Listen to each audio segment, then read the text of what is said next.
Imagine you're relaxing at home, having a great time. You hear a knock on the door. You go to the door, and immediately you are arrested once you open the door. When you ask why, you're told that artificial intelligence has identified you as a criminal. But you know you've done nothing wrong. You've only done everything right.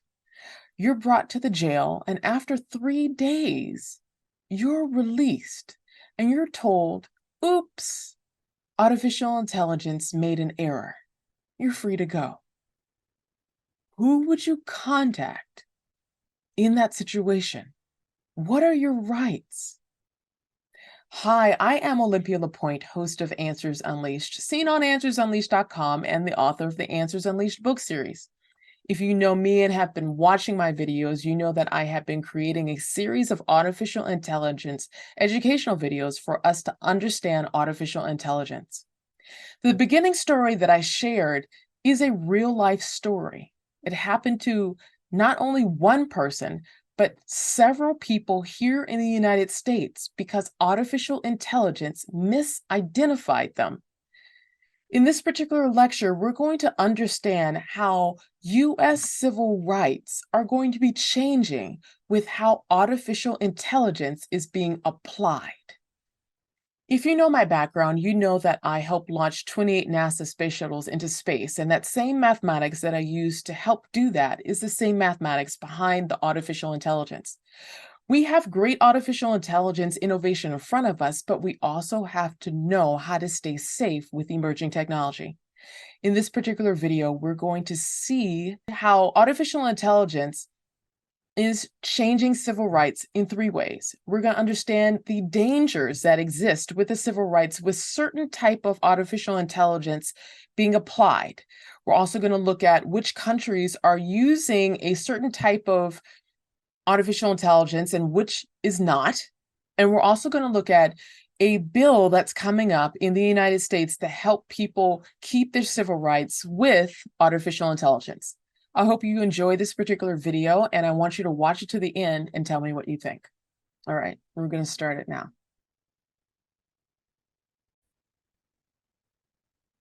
This particular lecture is the future of U.S. civil rights with AI technology, and it's a lecture by me, Olympia LePoint. This is a special lecture. I teach at Santa Monica College as a artificial intelligence ethics professor, as well as California State University Northridge in the Africana Studies Department, teaching research methods. So this particular lecture is based on the research in which I've done and understood about emerging technologies of artificial intelligence. Your eye color, your skin tone, your hair, that's all being captured by a certain program. It's called artificial intelligence. And if you don't know how your information is being captured, your civil rights may be at stake. In this particular lecture, we're going to look at 3 things in the agenda. We're going to explain the civil rights dangers for women and people of color with emerging technologies. We're also going to look at how the countries may or may not use a certain type of generative AI, specifically ChatGPT, and which countries use it. And we're also going to look at how the White House is creating a blueprint for an AI Bill of Rights. And we're going to look at what that looks like and what's included in that. What is artificial intelligence? If you have been watching my videos, you know this. You know that artificial intelligence is the ability for machines to perform tasks that are typically associated with human intelligence, such as learning and problem solving. But there's a problem that comes up when certain AI are asked to make decisions about people, and it endangers their civil rights.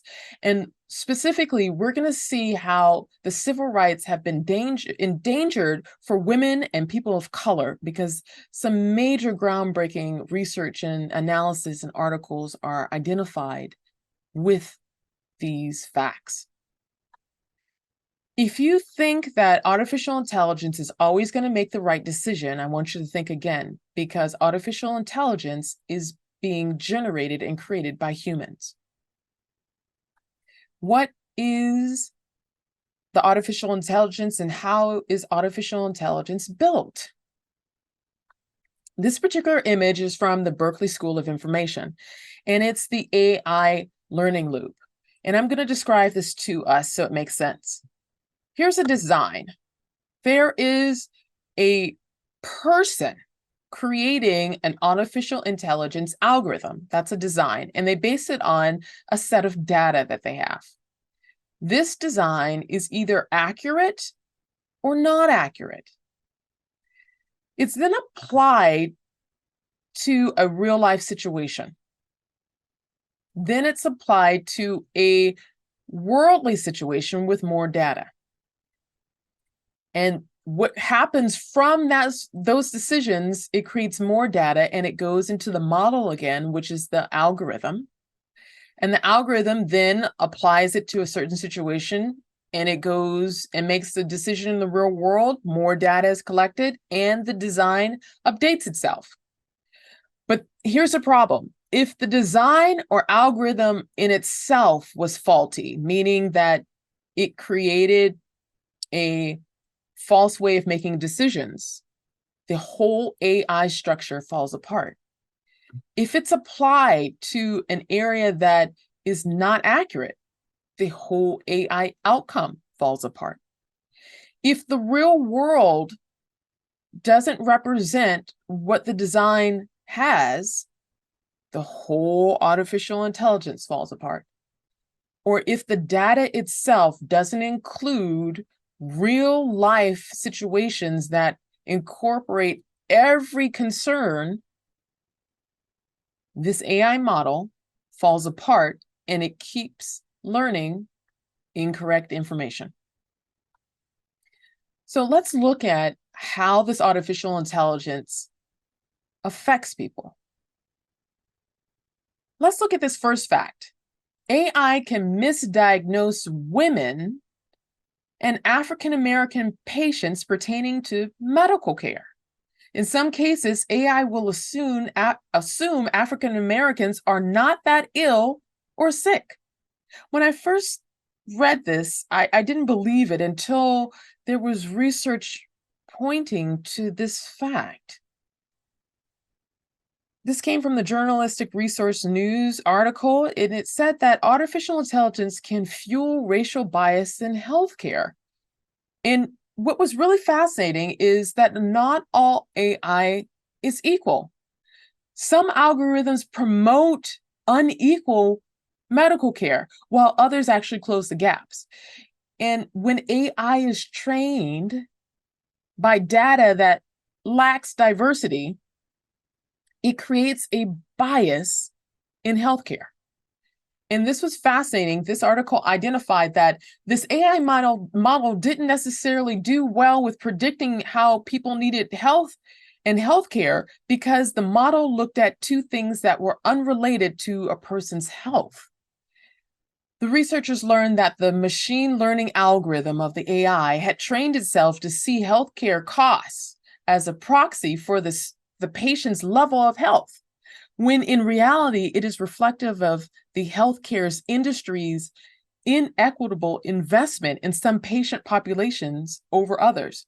For example, if historically African Americans have not received the best medical insurance, they're not going to receive the best medical care. Therefore, there may be inadequacies on how an AI model may identify what they need in their treatment if they haven't been receiving the proper treatment from their medical insurances.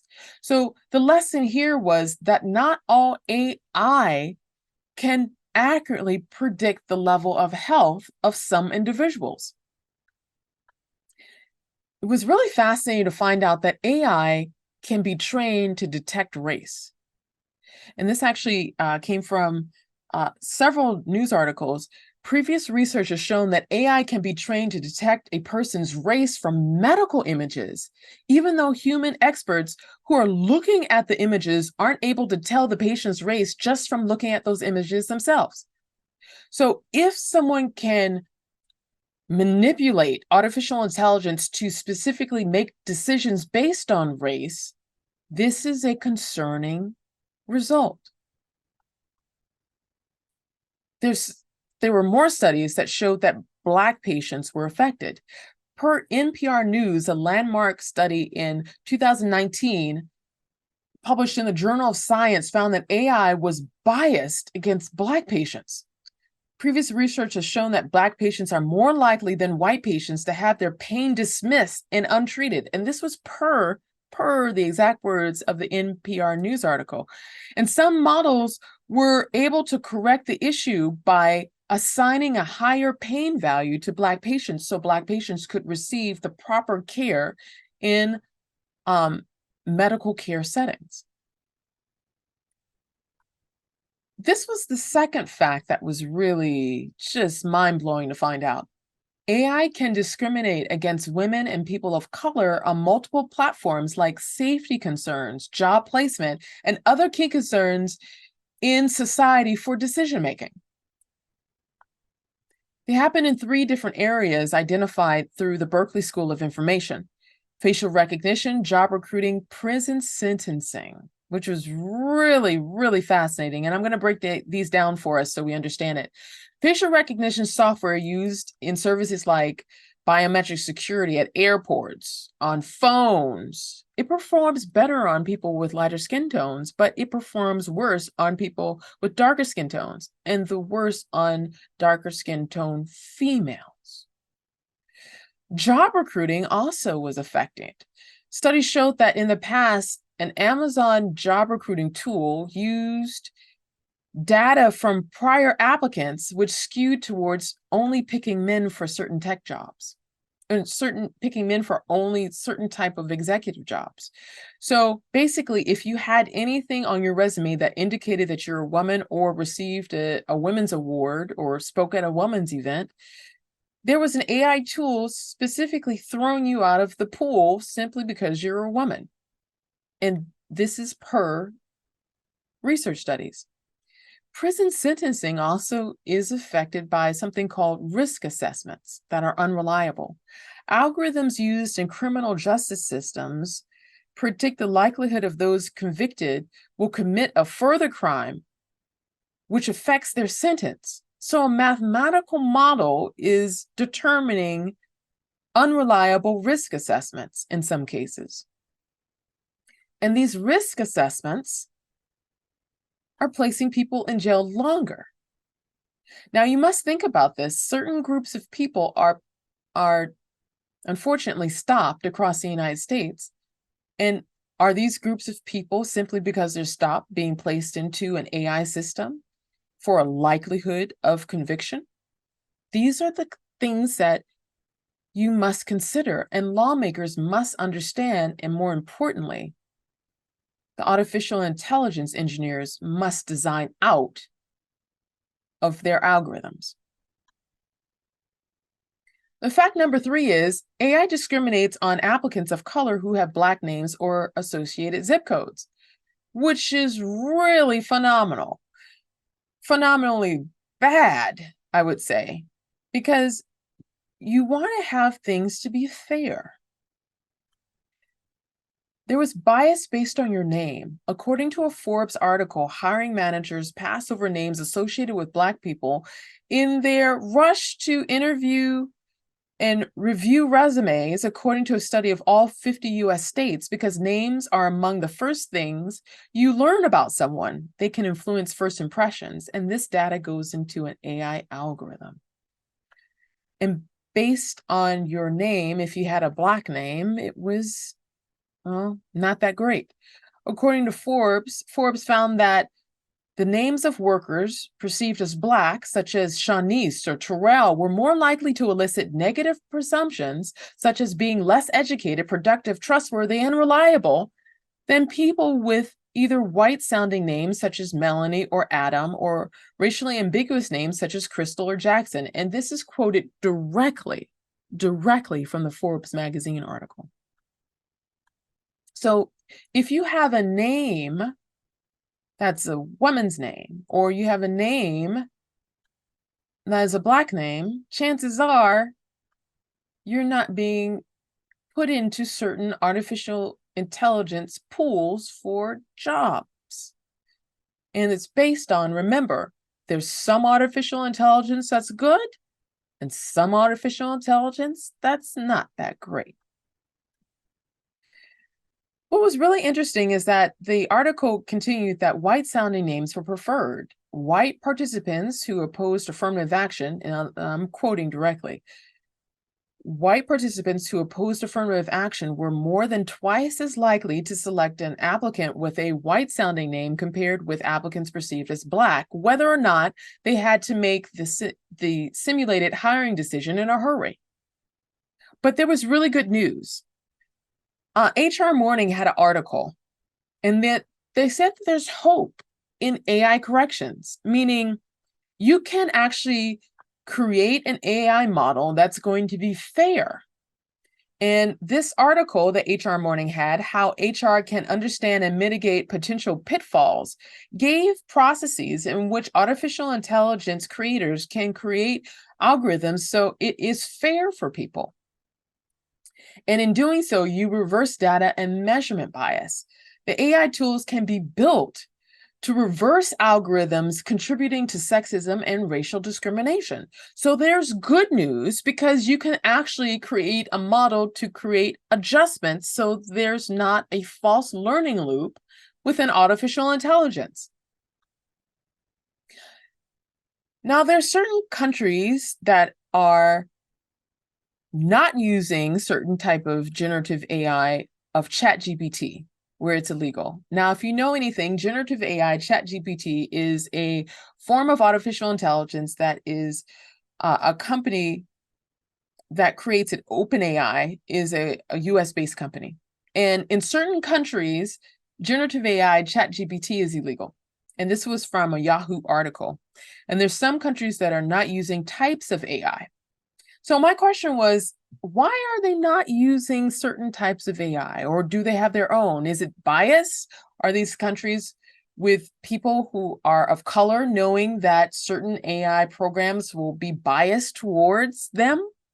Or was it because of foreign trade issues? Are there privacy concerns? And are these countries non-allied with the US? And since the US is one of the top founding creators of artificial intelligence, are the other countries not really trusting some of what is being generated? That was one question I had. And then another question I had is, are they creating their own AI technology? Are these countries making their own AI technology that is independent? So as I created this list, I started looking at the list and just taking a look at that, and I started seeing the differences in the governmental structures, and I started asking, are these countries democratic? Are they not democratic? What is their technology base? One of my students made a very interesting comment. He said that there's a lot of different open AI, there's a lot of different open AI applications, and there's also different AI sources for different type of uses of generative AI that's not necessarily made in the US. So he was asking, are these other type of sources being changed to be applied to other areas with people of color? It's something that's worth asking. The White House has created a blueprint for an AI Bill of Rights, and it's located on whitehouse.gov/OSTP/AI-Bill-of-Rights. And you can actually go there and read what the blueprint has to say. I do that in a separate video. I actually read the blueprint for an AI Bill of Rights, and that's in a separate video in which you're going to see shortly. So what I'm going to do simply is share with us what the point of this blueprint for an AI Bill of Rights are. We have civil rights, but do we have rights when it comes to artificial intelligence? What the United States is doing their best to create a blueprint for the civil rights that will be applied for when you have artificial intelligence being applied to you.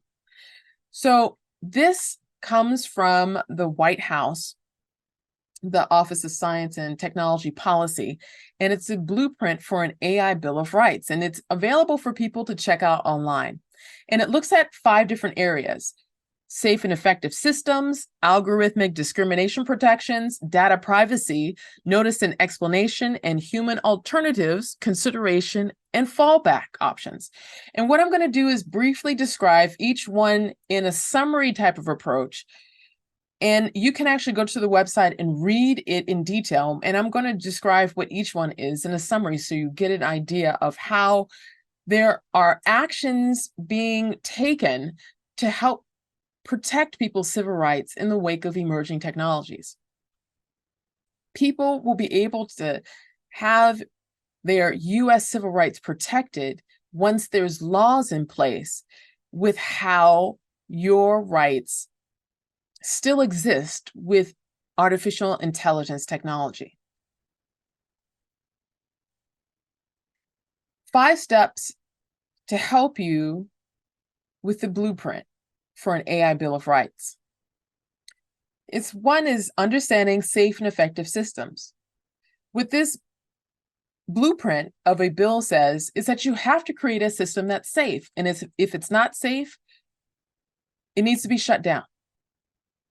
You have to create artificial intelligence systems that protect humans and humanity. If any system is not effective or it purposely creates something that is harming people, there are policies and regulations that are being drafted to keep people safe. There's some AI that is going to be beneficial, and there's some AI that can be harmful. There has to be some policy in place to identify and remove any type of artificial intelligence that is harmful to people and not effective within their system.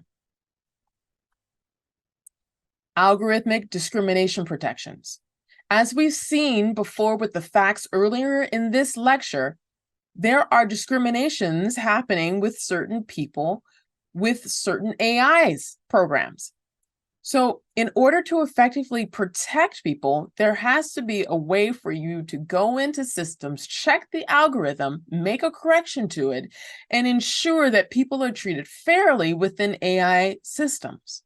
So you can keep discrimination and racism and all the other type of horrible ways in which people treat each other in toxic ways out of artificial intelligence systems. Data privacy. Your data, how you operate online, has a unique digital fingerprint. Just like you have a fingerprint on your finger, you have a fingerprint digitally. You have a fingerprint within your biometric eye data, how you speak. It's called intellectual property. You have a right to your property. No one can take your identity and use it for their own. And that is a way of data privacy. You get a chance to determine how your digital footprint and fingerprint is going to be used. That is your right according to a potential blueprint for an AI Bill of Rights. Notice and explanation. Just like you go to certain websites and it tells you which cookies they use in order to collect your data, there's a notice and explanation that is suggested within the Blueprint Bill of Rights where it says you must be able to know if your information is being fed into an artificial intelligence system.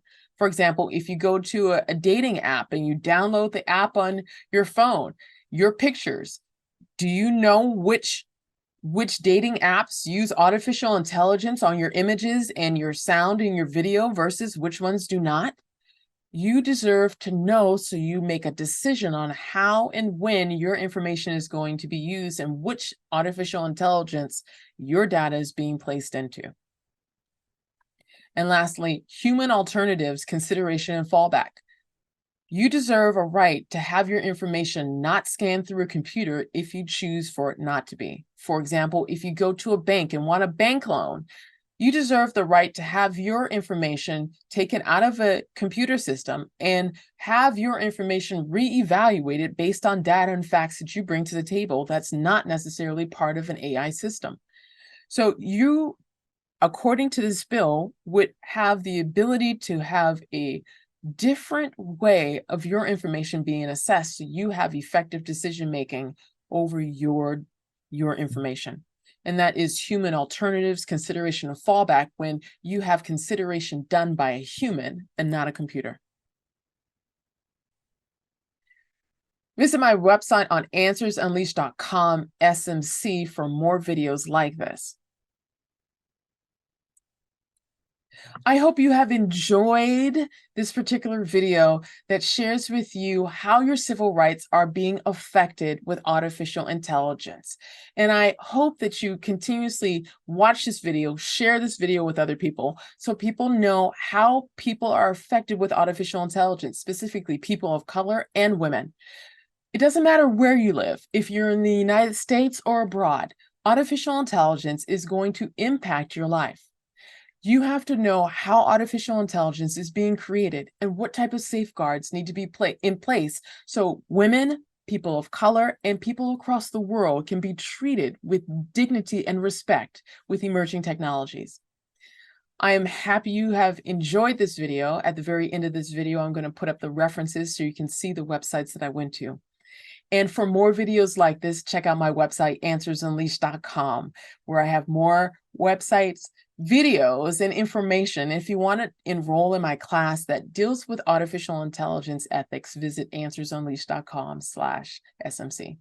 I hope you have enjoyed this video, and stay tuned and watch the references that are going to come up on the screen at the very end, and check out more videos on answersunleashed.com. I'll see you next time.